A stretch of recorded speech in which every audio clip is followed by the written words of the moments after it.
सनातन धर्म में इतने सारे ग्रंथ, वेद, उपनिषद, पुराण, ब्राह्मण, आरण्यक, षड्दर्शन आदि आदि, और इन ग्रंथों में इतने सारे मंत्र, पर गायत्री मंत्र के पीछे ही लोग क्यों पड़े हैं? ओम भूर्भुवः स्वः तत्सवितुर्वरेण्यम भर्गो देवस्य धीमहि धियो यो न प्रचोदयात्। गायत्री जब करते हो स्वयं करना, कम से कम 2 बार की संध्या तो करना है, और कुछ मंत्र गायत्री के जरूर जपना, क्योंकि उसके द्वारा बुद्धि प्रकाशित होती है। गायत्री मूल है, गायत्री तप है, गायत्री तेज है। ये वही गायत्री है जब यवनों का हमला भारत पर पड़ा तो गायत्री मंत्र के जाप से यज्ञोपवीत और गायत्री के जाप से यज्ञोपवीत में जल स्पर्श करा करके जब यवनों पर छोड़ दिया तो व्यक्ति प्राण त्याग देता था, तत्क्षण मर जाता था। इतना बल है गायत्री में। एक बार गायत्री जप कर ले तो 24 अवतारों की पूजा हो जाती। ये मंत्र उन सबसे लोकप्रिय चीजों में से एक है जिन्हें लंबे समय से देश में किया जा रहा है। लंबे समय से मतलब है खास तौर पर पिछले 4000 सालों में। मुझे लगता है आदि शंकर के बाद से उन्होंने इसे बहुत ज्यादा प्रचलित किया।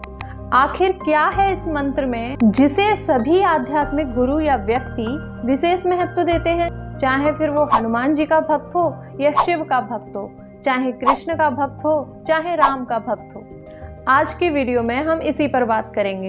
वीडियो में आगे बढ़ने से पहले यदि आपने इस चैनल को सब्सक्राइब नहीं किया है तो प्लीज सब्सक्राइब कर लें और नोटिफिकेशन बेल को भी प्रेस कर दें। अब सबसे पहला प्रश्न ये आता है कि इस मंत्र का नाम गायत्री मंत्र क्यों है? दरअसल गायत्री छंद का नाम है और इस छंद में बहुत सारे मंत्र हैं, पर ऋषियों मुनियों द्वारा इसी मंत्र को सर्वश्रेष्ठ माना गया, इसलिए इसे गायत्री मंत्र नाम से पुकारा और आगे चलकर इसी नाम से प्रसिद्ध हुआ। इसे गायत्री मंत्र के अलावा 2 और नामों से जाना गया, सावित्री और गुरु मंत्र। सावित्री इसलिए क्योंकि इस मंत्र का देवता यानी विषय सविता है, और गुरु मंत्र इसलिए क्योंकि शिक्षा ग्रहण करने के लिए जब कोई शिष्य अपने गुरु के पास जाता था तब गुरु अपने शिष्य को सबसे पहले इसी मंत्र का उपदेश करता था।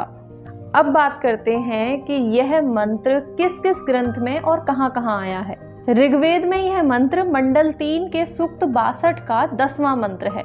यजुर्वेद में यह 4 स्थानों पर आया है। अध्याय 3 का 35वां मंत्र, अध्याय 22 का 9वां मंत्र, अध्याय 30 का 2रा मंत्र और अध्याय 36 का 3रा मंत्र है। सामवेद में उत्तरार्चिक में अध्याय 13 के खंड 3 के 3रे कर्च में आया है, और बृहदारण्यक उपनिषद के 14वें ब्राह्मण में इस मंत्र की व्याख्या देखने को मिलती है। गीता में भी श्री कृष्ण अर्जुन को उपदेश करते हुए कहते हैं, गायत्री छंद सामहम, यानी छंदों में मैं गायत्री हूँ।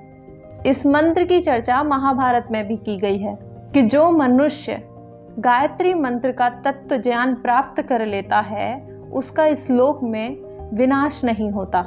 अब इसके अर्थ पर बात करने से पहले मैं आपको बता दूं कि इसके विशेष होने का एक कारण यह भी है कि इसमें ईश्वर की स्तुति, प्रार्थना और उपासना तीनों किए गए हैं। स्तुति यानी ईश्वर के गुणों को बताना, उपासना का मतलब है उसके समीप बैठना या उसका ध्यान करना, और जो हम ईश्वर से सहायता या मार्गदर्शन पाने के लिए करते हैं वो प्रार्थना कहलाती है। हम सभी भगवान से कुछ न कुछ मांगते हैं, तरह तरह की चीजें मांगते हैं, छोटी से छोटी, बड़ी से बड़ी। भला क्यों ना मांगे? हमारा अधिकार है भगवान से कुछ भी मांगना, वही तो सब कुछ देने वाला है। पर हमें पता नहीं होता कि जो चीजें हम मांग रहे हैं वो मांगने योग्य है भी या नहीं। स्वामी विवेकानंद के अनुसार गायत्री मंत्र में परमात्मा से मांगने योग्य सबसे उत्तम वस्तु के लिए प्रार्थना की गई है, जो है सद्बुद्धि।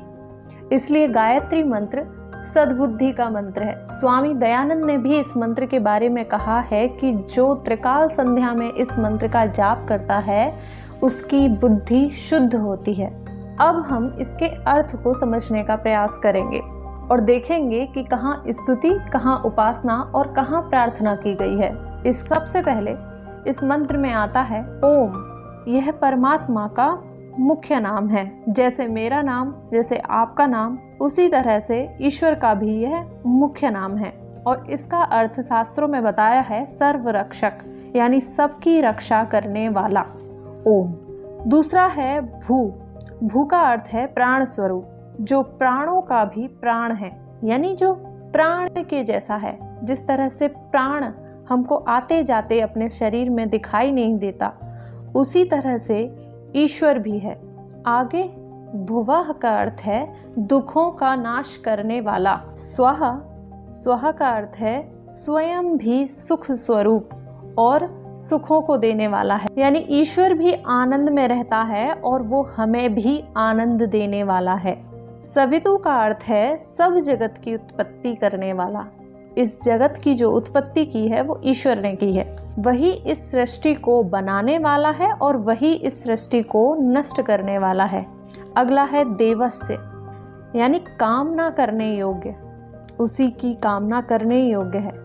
अब आप इन शब्दों के अर्थों को जानते हुए देख रहे होंगे कि यहाँ ईश्वर के गुणों को बताया जा रहा है, यानी इन शब्दों में ईश्वर की स्तुति की जा रही है। अगला है वरेण्यम, ग्रहण और ध्यान करने योग्य।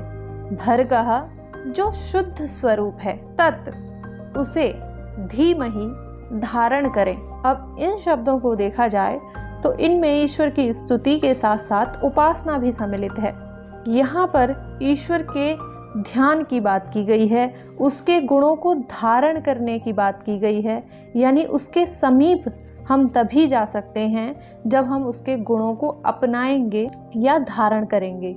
अगला है यह जो परमात्मा, नह हमारी, धिया बुद्धियों को सन्मार्ग में, प्रचोदयात प्रेरित करें।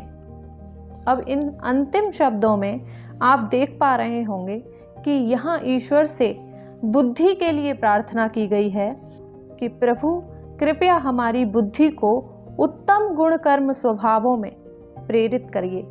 अब इस मंत्र के अर्थ को समग्र रूप से देखें तो हे सर्वरक्षक परमात्मा, प्राण स्वरूप, दुख विनाशक, स्वयं सुख स्वरूप और सुखों को देने वाला है। हम आपके वर्णीय तेज स्वरूप का ध्यान करते हैं।